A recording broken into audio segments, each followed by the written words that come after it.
Sore itu Dimas duduk termenung di teras rumahnya, wajahnya terlihat murung. "Ah, andai saja aku memiliki keberanian untuk mengungkapkan perasaan ini kepadamu, Naya," gumamnya dalam hati. Dimas dan Naya bersahabat sejak di bangku SMA. Mereka saling mendukung satu sama lain. Ketika Dimas membutuhkan bantuan, maka Naya akan segera membantunya, begitupun sebaliknya.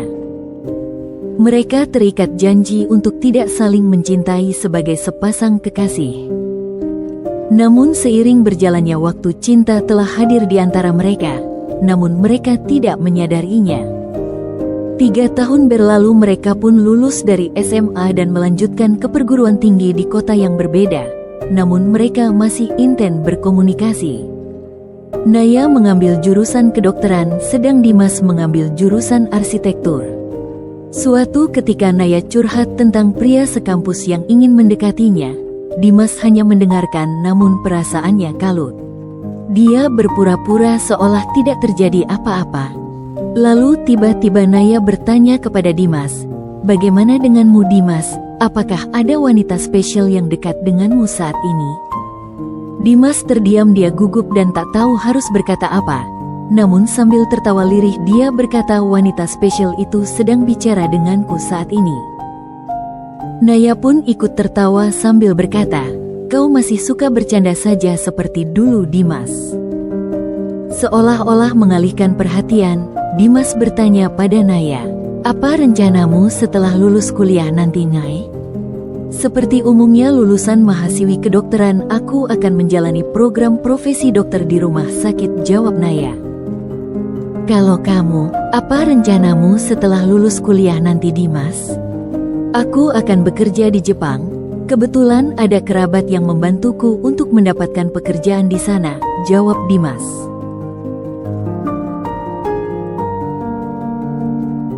Hari wisuda tiba, Dimas dan Naya berhasil lulus dengan hasil yang baik. Dan seperti yang dikatakan Dimas, dia akan berangkat ke Jepang untuk bekerja di sana. Dimas mengajak bertemu Naya di kafe tak jauh dari rumah Naya untuk mengucapkan perpisahan sebelum dia berangkat ke Jepang esok hari. Naya sangat bangga sekaligus sedih karena akan berpisah dengan sahabatnya Dimas dalam waktu yang cukup lama. Dan Naya berkata, "Nanti kalau kamu sukses, jangan lupa aku ya." "Baik, Bu Dokter," jawab Dimas bercanda. "Gimana aku bisa lupa? Kamu bagian terbaik dari hidupku," jawab Dimas sambil tersenyum lirih. Dan akhirnya mereka tertawa bersama. Keesokan harinya Dimas siap berangkat. Dia diantar ke bandara oleh keluarganya. Dimas merasa dunianya sepi tanpa kehadiran Naya. Dia berharap suatu saat Naya berada di sisinya saat momen seperti ini. Namun bak gayung bersambut. Tak disangka-sangka tiba-tiba Naya telpon. Dia bilang hati-hati kepada Dimas, "Jangan lupa tetap berkomunikasi denganku walau kita berjauhan." Dimas pun menjawab dengan semangat, "Baik Naya, terima kasih doanya. Sesampainya di sana akan aku kabari."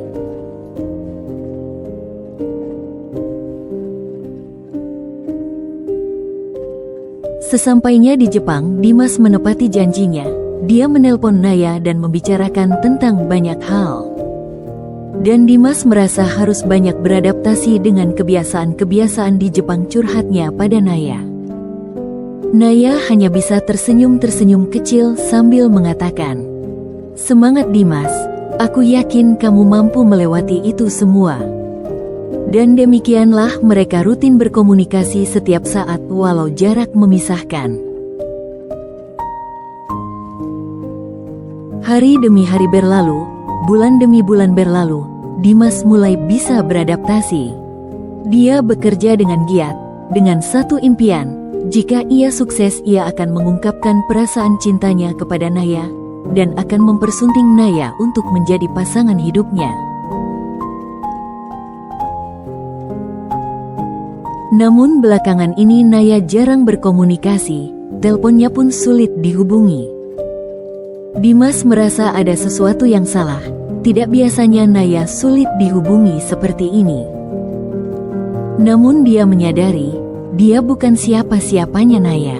Bukan orang spesialnya Naya, hanya seorang sahabat yang dibutuhkan saat ada masalah, gumamnya dalam hati. Dimas mencoba menghalau pikiran-pikiran negatif terhadap Naya dengan mengalihkan melihat medsos yang sudah lama tidak ia buka. Dan betapa terkejutnya ia ketika melihat Naya berfoto dengan seorang pria di medsosnya Naya. Siapa lelaki yang bersama Naya? Apakah dia kekasih Naya? Pikirnya. Mengapa Naya tidak pernah bercerita tentang lelaki itu padaku? Pantas saja Naya tidak ada kabar dan sulit dihubungi. Lalu Dimas mengirim pesan ke medsosnya Naya. Hai Naya, apa kabarmu? Mengapa belakangan ini sulit dihubungi? Apakah kau sedang sibuk? Jika kau menerima pesanku ini, tolong hubungi aku ya, ketik Dimas. Dimas mencoba fokus bekerja, namun bayang-bayang pria yang bersama Naya selalu menghantui pikirannya. Ia berjanji di dalam hati, jika nanti Naya menghubungiku, aku akan mencoba menyatakan perasaan cintaku ini kepada Naya.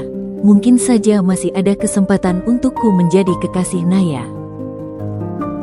Seminggu kemudian Naya membalas pesan Dimas, dan ia mengatakan saat ini sulit dihubungi karena sedang bertugas di desa terpencil dan sinyal HP di desa tersebut kurang bagus. Namun Naya berjanji akan menghubungi Dimas secepatnya karena ada yang mau ia sampaikan. Naya menghubungi Dimas beberapa hari kemudian dan menanyakan apa kabarmu Dimas? Aku baik-baik saja Naya, namun ada yang mengganggu pikiranku belakangan ini dan membuat kerjaku tidak fokus. Oh ya, kamu sedang ada masalah apa Dimas? Tanya Naya. Sebelumnya aku minta maaf Naya, aku tidak memegang teguh janji kita waktu di SMA dulu. Janji apa Dimas? Tanya Naya lagi. Maaf Naya, aku mencintaimu dan menyayangimu sepenuh hati. Aku takut persahabatan kita jadi hancur karena perkataanku ini. Aku ingin menjadi kekasihmu dan menjadikanmu pasangan hidupku. Naya terdiam untuk beberapa saat, lalu sambil tertawa dia berkata, kau bercanda kan Dimas? Tidak Naya, aku serius, jawab Dimas. Naya menghela nafas, lalu berkata, maaf Dimas, sebenarnya ada yang ingin aku katakan juga kepadamu. Aku ingin mengundangmu di acara pernikahanku minggu depan.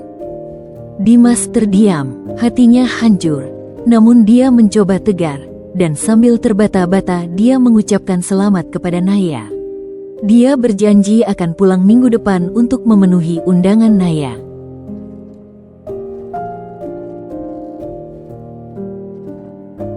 Sorenya Dimas duduk di tepi pantai.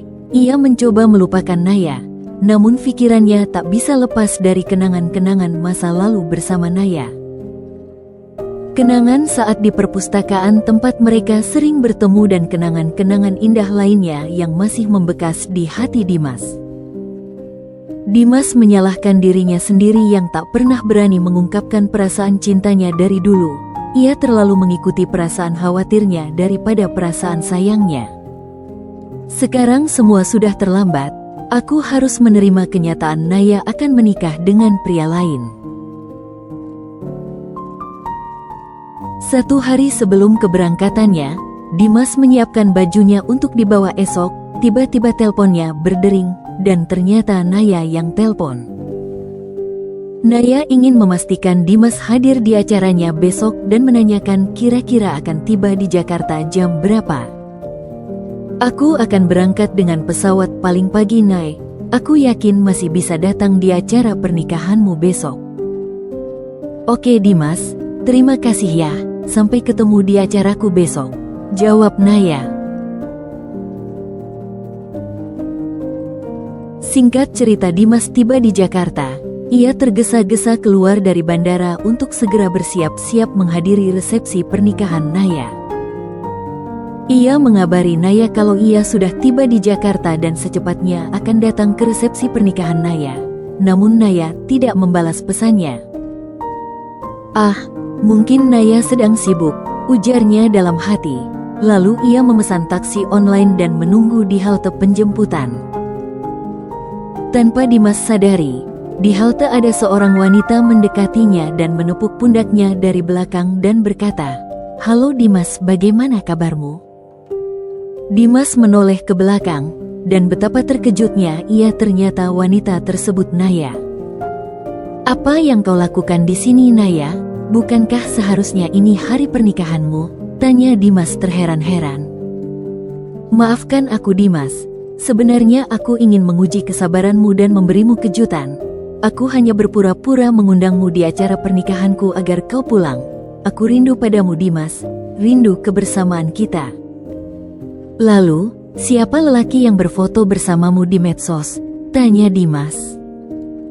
"Oh, dia adalah kakak sepupuku. Kebetulan kami bertugas di tempat yang sama." Betapa bahagianya Dimas. Apa yang dia impikan selama ini menjadi kenyataan. Ternyata perasaannya selama ini terhadap Naya tak bertepuk sebelah tangan. Dan demikianlah, akhirnya mereka berpacaran dan Dimas menepati janjinya.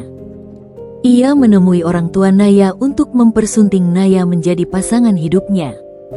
Mereka pun hidup bahagia bersama buah hati mereka.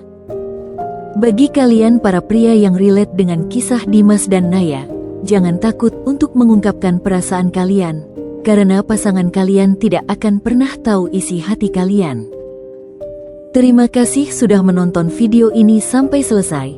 Tolong like dan share video ini ke teman-teman kalian serta klik tombol notifikasinya agar kalian tidak ketinggalan video-video romantis lainnya.